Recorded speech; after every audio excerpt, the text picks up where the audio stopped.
Hola, ¿cómo están? Muy buenas tardes. Como siempre, les damos la bienvenida a un nuevo capítulo de nuestro live de Clínica Universidad de los Andes. En esta oportunidad vamos a hablar sobre la importancia de los chequeos preventivos y es por eso que hoy día nos acompaña la doctora Candice Rudloff. Ella es especialista en medicina interna e integrante de la unidad de medicina preventiva. La doctora también es médico cirujano por la Universidad de Chile, especialista en medicina interna por la Universidad de Valparaíso, máster en medicina de envejecimiento, prevención y longevidad por la Universidad de Barcelona en España, diplomado en prevención, tratamiento y control de obesidad por la Universidad de Chile. Bienvenida, doctora, muchas gracias por acompañarnos hoy día. Hola, Cata, gracias por la invitación, me parece súper interesante este espacio para poder hablar de estos temas. De todas maneras, súper interesante también para poder abordar y conversar sobre esto que es tan importante. Y me gustaría comenzar preguntándole, doctora, ¿qué es la medicina preventiva? Bueno, me atrevería a decirte que la medicina preventiva es la medicina del futuro. Porque en realidad nosotros con la longevidad que tenemos ahora, todo está enfocado en prevenir las enfermedades del envejecimiento y mejorar la calidad de vida. ¿Cómo llegamos a los 90 años no postrados y llegamos bien? Con medicina preventiva. Hay que entender que cuando nosotros consultamos con síntomas, hemos llegado tarde a la enfermedad y nuestro pronóstico va a ser mucho peor. Por lo tanto, en resumen, medicina preventiva es una medicina que busca en forma activa indicadores de riesgo, no solo enfermedades. Uno puede encontrar una enfermedad, ojalá que no, puede encontrar un hallazgo es una cosa que hay que ir haciéndole seguimiento, mirarla, que se puede ver bien, se puede ver mal, indicadores sobre todo de salud, que es como llegar muchísimo antes de la enfermedad y uno cambia esos indicadores y previene la enfermedad. Claro, y qué interesante lo que señala con respecto a esto, que es como la medicina del futuro, porque anteriormente, ¿cierto?, muchas personas esperaban un síntoma para ir a un especialista a consultar, pero qué bueno esto también de poder adelantarse y saber qué exámenes son los que me tengo que realizar para poder tener, como usted comenta, un hallazgo, algo que puedan detectar a tiempo. Sí, mira, efectivamente en nuestro país todavía está el foco puesto en la medicina curativa, porque tenemos muchas enfermedades crónicas y donde está nuestro gran problema. Pero si uno va a los países digamos más modernos, Estados Unidos, Europa, donde se ha desarrollado más las especialidades de antienvejecimiento, longevidad, están virando un poquito a lo que es una medicina preventiva intervencionista, esto mismo que estamos haciendo. Porque se ha visto que es lo que mejor funciona finalmente.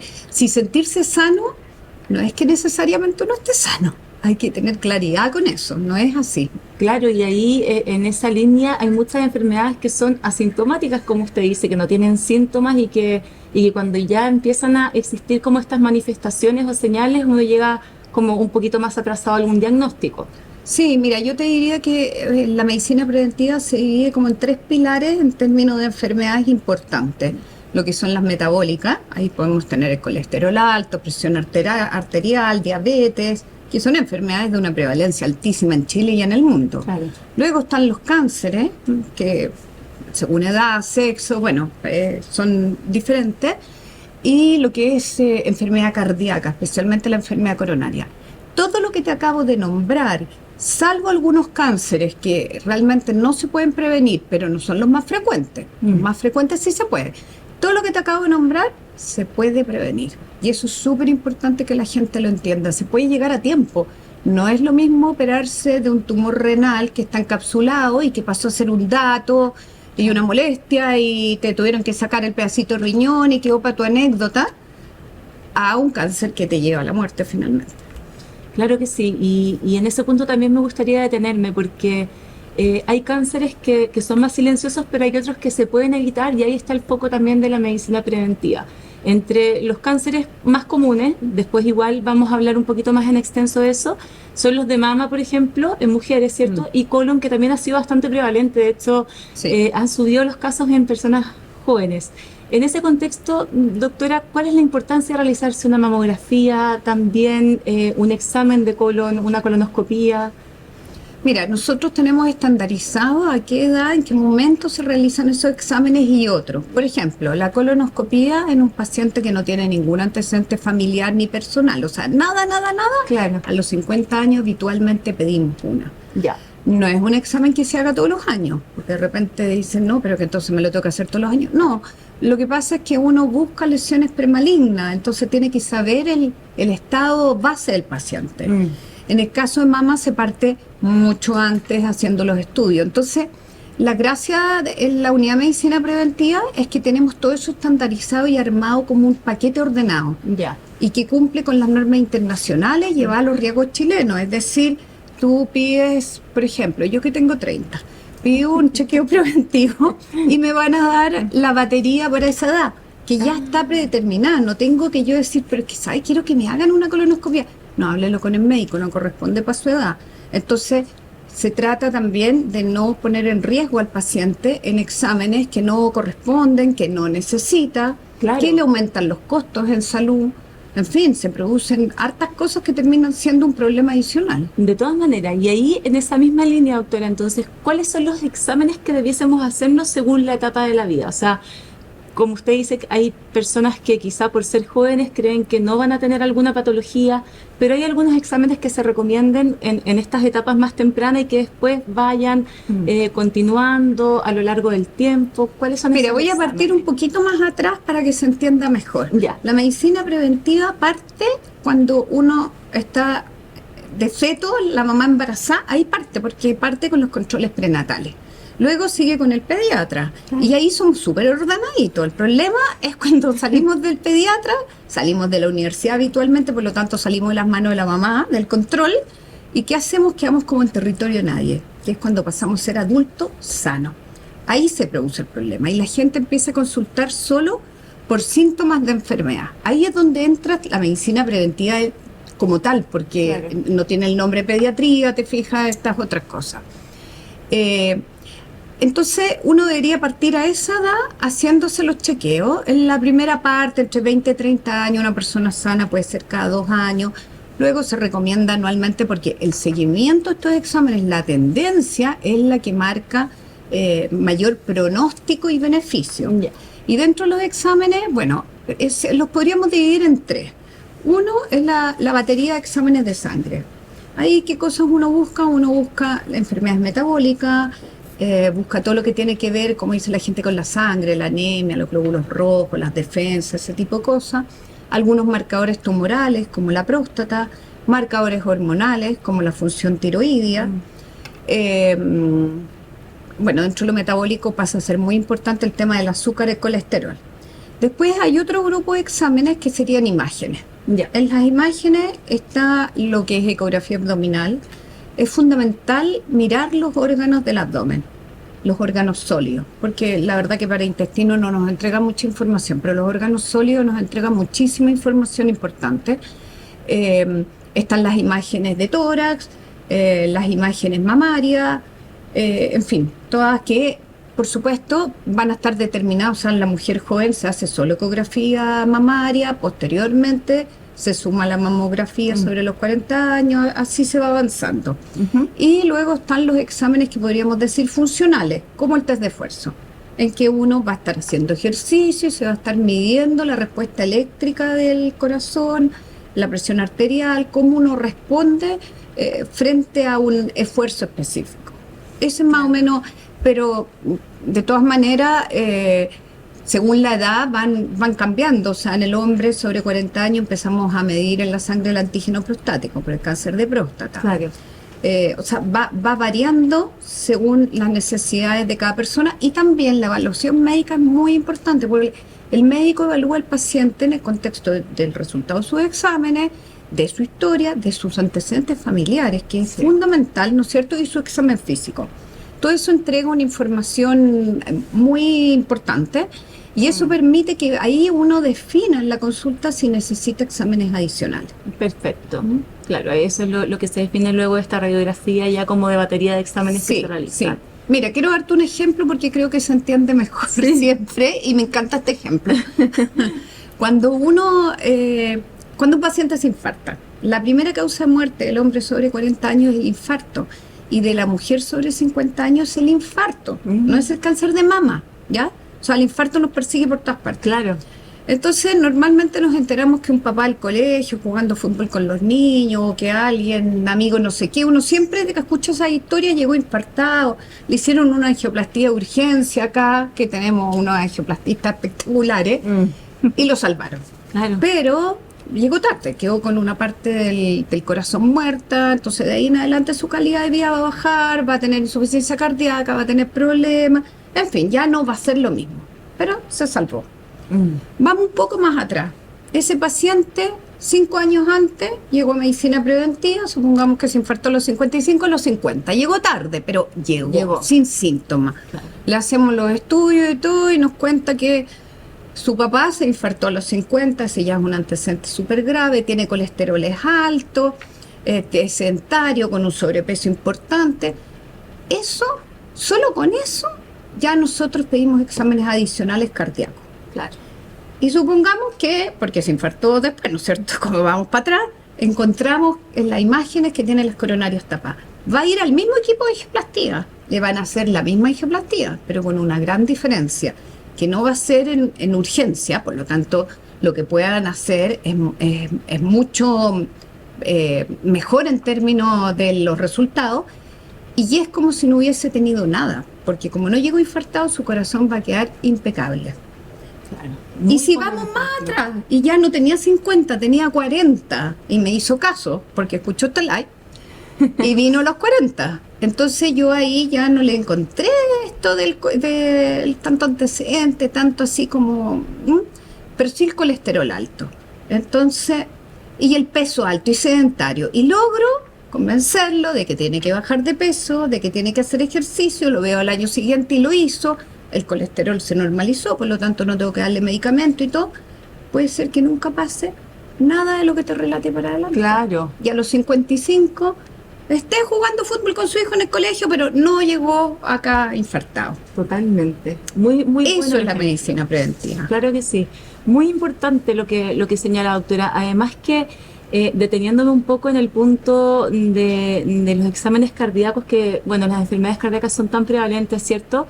También en esta etapa de la vida, ya 40, 50, hay muchas personas que comienzan a hacer deporte. Está como este concepto del deportista sedentario que juega fútbol una vez a la semana o que empieza a poco, pero qué importante tener un chequeo para conocer tu capacidad física, cómo estás, y también poder hacerlo de manera responsable.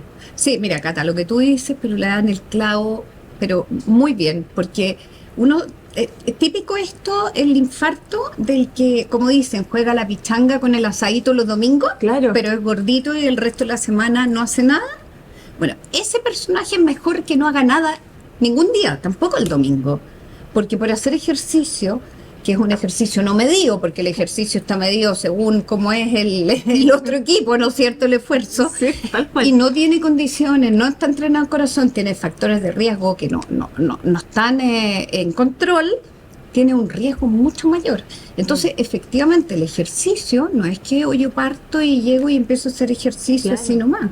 Nosotros, en esos casos, los pacientes que de verdad tienen interés en cambiar hábitos y partir con ejercicio, bueno, lo que hacemos es manejar todos los factores de riesgo, ¿no es cierto?, para que pueda partir bien el ejercicio. Y acá en la clínica, los kinesiólogos, hay un modelo de inserción al ejercicio. Entonces, eso es muy bueno porque además se evitan lesiones. Los van preparando para que después puedan seguir con un ejercicio más recreativo, de otro tipo. Claro. Entonces, eso también es una cosa importante y que va de la mano de estimularlos a bajar de peso, porque, bueno, habitualmente, Sí. si uno no se mueve, engorda. Claro que sí, y también es un buen incentivo también el estar con un equipo médico que te respalda, que te sientas seguro también haciendo lo nuevo que quieres hacer, el deporte, cambiar hábitos, estilos de vida, etcétera. Doctora, ahora me gustaría preguntarle, hemos hablado un poco de los exámenes.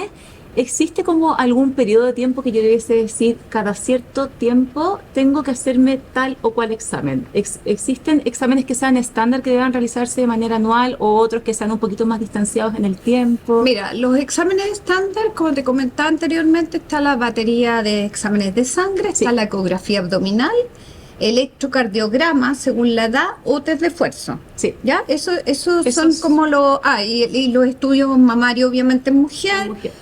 Papa Nicolau o el BPH, cualquiera de los dos en mujer. Después se empiezan a diferenciar un poquito.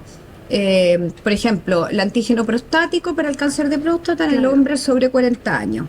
El test de esfuerzo, porque partimos con electrocardiograma, en el hombre sobre 40, en la mujer sobre 50. ¿Ya? O sea, se empiezan a diferenciar algunas cosas.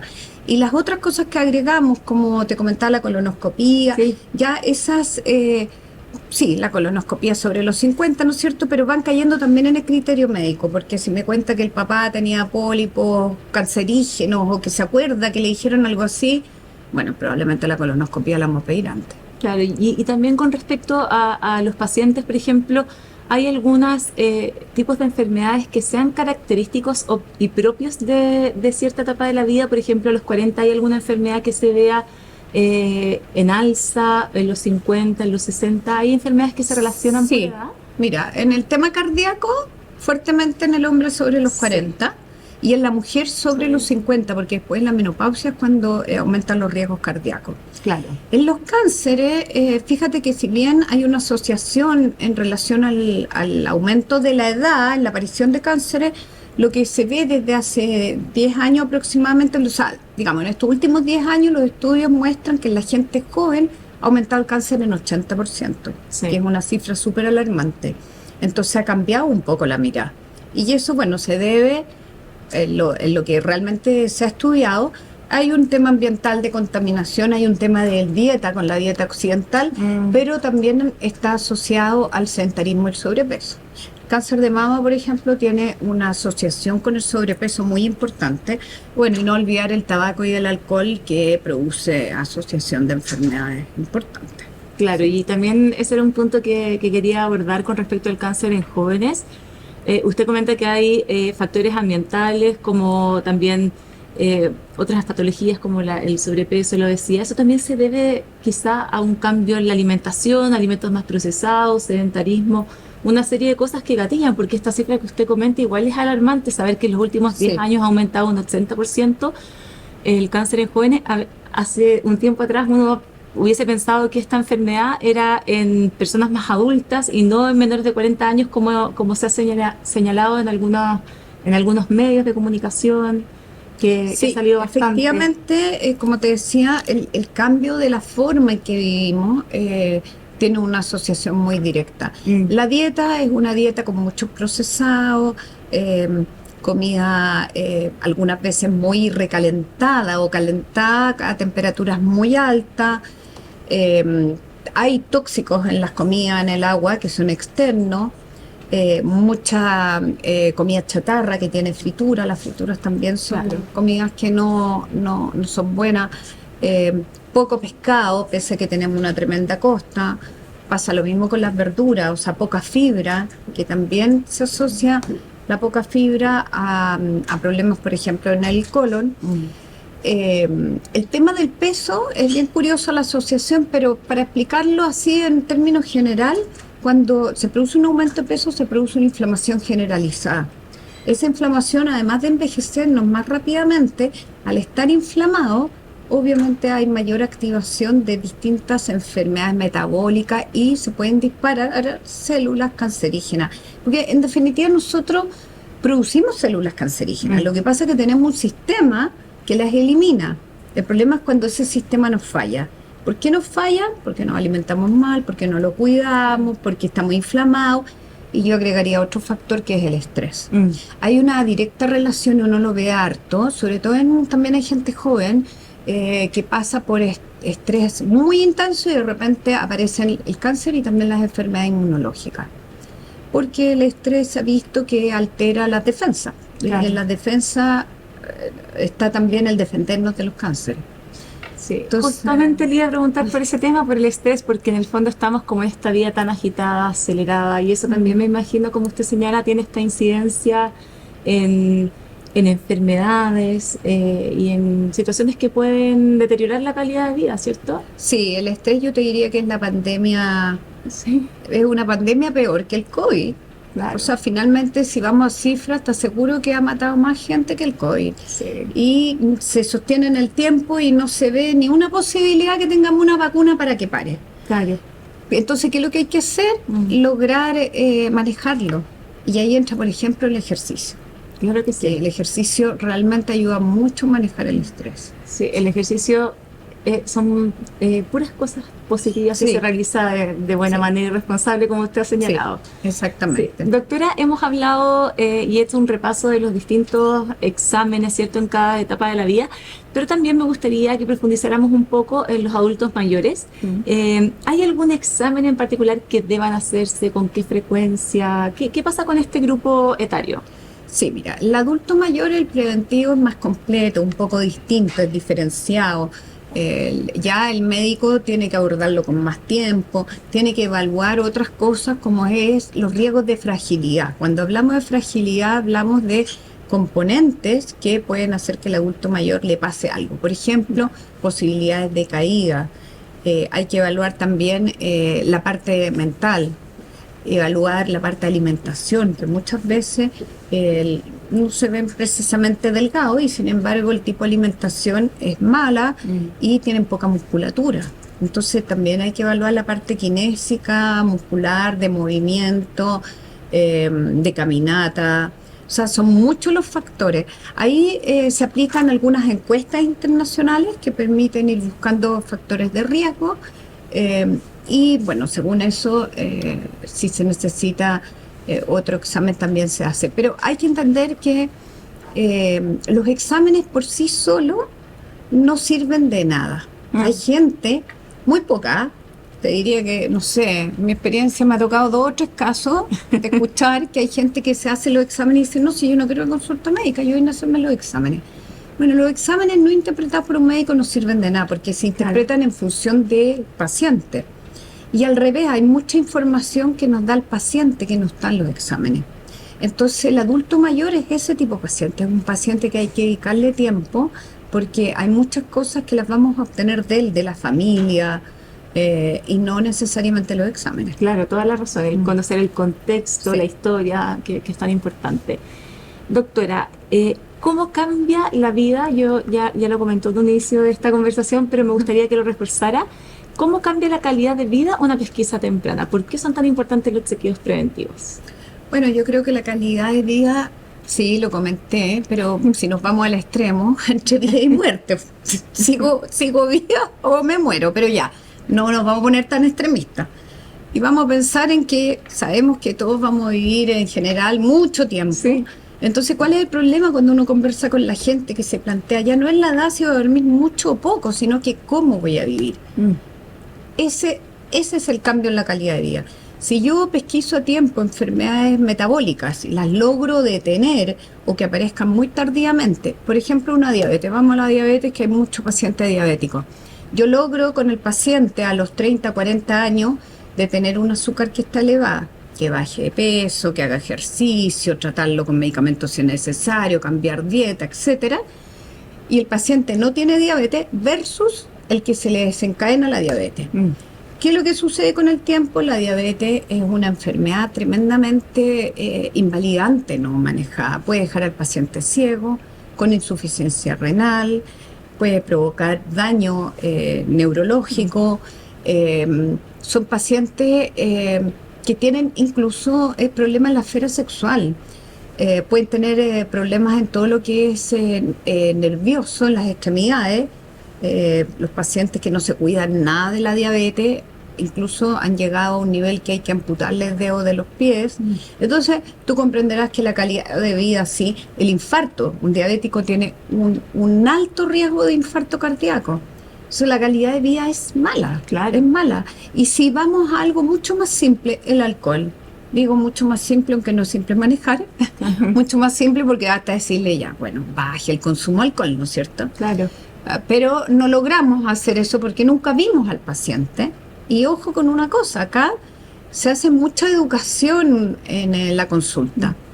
Y es muy bien recepcionada porque, por ejemplo, con el alcohol, Chile tiene una cantidad enorme de alcohol que se toma y está normalizado. Entonces, cuando tú aplicas una encuesta específica y le dices al paciente, ¿sabe qué? Usted está en riesgo por esta encuesta aquí, le explica, primero se sorprende, porque nunca se habría imaginado que estaba tomando de más. O sea, Partamos por ahí. Sí. Y después acepta de bastante buena gana cuando uno le explica los riesgos y qué es lo que va a pasar, que en realidad tiene que bajar la cantidad. Claro. Pero si esa conversación no se hubiese dado, nunca se habría planteado que estaba fuera de norma y se estaba arriesgando. Y al no darse ese espacio, tú puedes llegar a una cirrosis que tiene una pésima calidad de vida, es una enfermedad terminal que puede durar bastantes años, pero pasándola muy mal. Totalmente. Entonces, claro, un envejecimiento sano no tiene nada que ver con un envejecimiento enfermo. Claro que sí. Doctora, y para ir cerrando esta conversación que ha estado tan interesante, también ha hecho un repaso de la importancia de tener hábitos saludables, pero me gustaría que termináramos esta conversación haciendo un llamado a los que nos están viendo sobre la importancia de tener hábitos saludables y cuáles son esos hábitos saludables que debiésemos tener todos. Sí, sí. Bueno, la importancia de los hábitos saludables que son el primer tratamiento de cualquier enfermedad crónica. O sea, uno va a hipertensión, diabetes, nómbrame lo que tú quieras, depresión, por donde sea. Y lo primero que uno tiene que abordar es el hábito saludable porque es parte del tratamiento y muchas veces en los estudios se ha visto que tiene mejor respuesta que los fármacos. ¿Ya? ¿Y cuáles son los hábitos saludables? Los seres humanos somos cíclicos, tenemos que ser ordenados. A todos nos ha pasado que no hemos dormido una noche por alguna cosa. Nosotros cuando hacemos turno era una cosa terrible cuando me tocaba y uno está mal varios días. Eso es por el sistema cíclico. Claro. Por lo tanto, tenemos que cuidar nuestras horas de sueño, ser ordenadito con las comidas, no solo la calidad de lo que uno come, uno tiene que tener horario. Esos ayunos del desayuno que pasan a la noche sin comer hace que la persona engorde más, aunque coma poco, ¿ya? Cuidar obviamente el tipo de comida y una dieta aconsejable que va a ser fácil para el público poder buscarla, porque entrar así como en el detalle fino es más complicado, es la dieta tipo mediterránea, que es una dieta en base a aceite de oliva, pescado, mucha verdura, muchas cosas crudas. Esa dieta, aunque la dieta mediterránea siempre la acompañan de vino, pero no hay que aprovecharse, no. Esa parte yo no la estoy diciendo, solo la parte comida.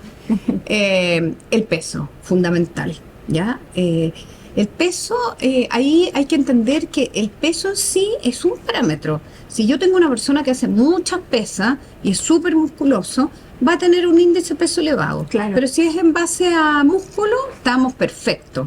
Al revés, si yo tengo una persona que tiene un índice estupendo, o sea, yo tendría que decirle, estás perfecto, mejor que yo, pero no tiene ni un solo músculo y solo grasa en el abdomen, estamos muy mal, pero muy mal. ¿Por qué? Porque el músculo es un factor protector para el envejecimiento y la grasa en el abdomen es un factor que produce enfermedades crónicas. Entonces, el peso hay que tenerlo bien. Y por último, el ejercicio. Y ahí lo último, yo recomiendo en el ejercicio, siempre le digo a los pacientes que busquen algo que les guste. Esa cosa de decir, ya, entonces ahora voy a ir al gimnasio. Nunca te ha gustado el gimnasio insostenible. Vaya a baile, vaya a pilates, vaya a caminar con el perro, pero muévase, por favor. Claro que sí, y eso que acabas de decir es súper importante. Una caminata, una buena caminata también es un ejercicio, mantenerse activo. Ahora, hay una cantidad de minutos a la semana que uno debería hacerlo, o sea, está más o menos armado, ¿ya? Para que tenga un impacto en el organismo. Pero no es una cosa que no podamos hacer. Claro. Preferir las escaleras y no el ascensor. Sí, exacto. Esa es una buena medida. Claro. Sí. Bueno, no se camina mucho en esta vida, sí, pero yo creo que uno perfectamente puede dejar un tiempo de ejercicio normal unas 3 veces a la semana con tiempos protegidos. Claro. Eso es lo mejor también, que uno lo tenga en el calendario. De todas maneras. Porque es la única forma. Como visualizar la semana y darse los momentos para eso. Sí. De todas maneras. Sí. Doctora, muchas gracias por habernos encantada. acompañado hoy día. De verdad que estuvo muy interesante la conversación con todas estas recomendaciones que entregó, la importancia de la medicina preventiva, como dijo en un inicio, que es la medicina del futuro. Así que a seguir todas las recomendaciones a todos los que nos vieron. Los dejamos invitados a ingresar a nuestra página web. Pueden pedir una hora con la doctora en la unidad de medicina preventiva. Y también a quienes son de región, hago un llamado importante también para quienes nos están viendo en región. Contamos con una unidad de paciente regional, pueden ingresar, pueden agendar alguna hora para que puedan realizarse estos chequeos preventivos tan importantes como señalaba la doctora, u otro tipo de exámenes que requieran hacer. Los dejo invitados a que ingresen a la página web, como les decía, www.clinicauandes.cl, así que ahí pueden ver toda la información que tenemos con nuestros especialistas. Y doctora, muchas gracias por habernos acompañado. Gracias a ti, Cata. Sí, y muchas gracias a todos los que nos acompañaron hoy día. Que estén muy bien, que tengan una muy buena tarde y nos vemos en un próximo live.